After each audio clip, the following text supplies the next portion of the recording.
So the reason why spirit spouses are very stubborn spirits is because they existed before time. Now, spirit spouses are also water spirits, and water spirits are marine spirits, and marine spirits come from the marine kingdom. So there's an entire kingdom in the water that fully exists and is fully functional, but it is tied to the kingdom of darkness. Now, in order to understand what you're really going through, you got to go back to the very beginning. And literally the book of Genesis, chapter 1, it says that the Spirit of God was hovering over the waters. So you got to think like, well, why was God hovering over the waters? And which waters? Which body of water? And why was it dark and desolate?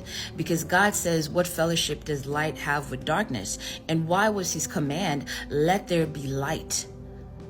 Let there be light. Why was that his first command? Let there be light, in order for him to move into, creating, man, So you got to think about these kinds of things to understand what you are really dealing with, So spirit spouses, if you read about the book of Matthew, like while men slept, the enemy came to sow tares. And if you go a little bit further in that book, it talks about who the tares are. And the tares are the sons of the wicked one. The sons of the wicked one. Who are the sons of the wicked one? Now the sons of the wicked one are the seeds of Satan himself. Now you got to think about it. The Bible talks about that old serpent, that ancient serpent.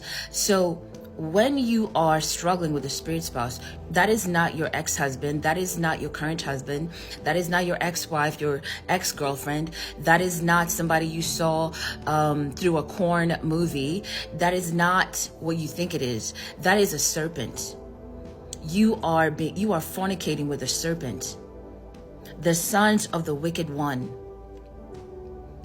And you go back to when John called the book of I'm gonna type it at the bottom of this video. He says, "You brood of vipers." Vipers are snakes. You children of vipers. So that's also tied to spirit spouses. When a spirit spouse is fornicating with you, just like in marriage, you may get a child or two, but with spirit spouses, they are multiplying the number of children you have. So you see yourself in a dream as a woman breastfeeding a baby, and you're like, well, who's this baby? And you've never had a child in your life, Or you'll find yourself in a nursery with a bunch of kids, and you're like, well, who these kids are? Who's their mama? Who's their papa? What are all these kids doing in my dream? Because a spirit spouse, they're stubborn and they feel as though they have ownership over you.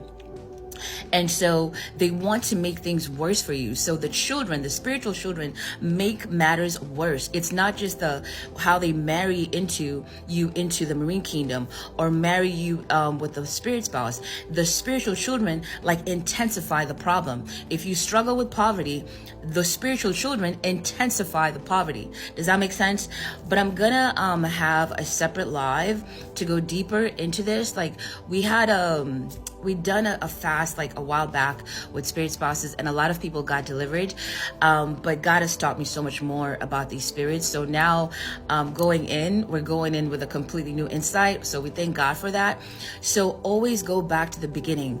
And today God showed me that when you're struggling with marine spirits, when you're struggling with spirit spouses, water spirits, the first line of action is to go back to any false baptisms.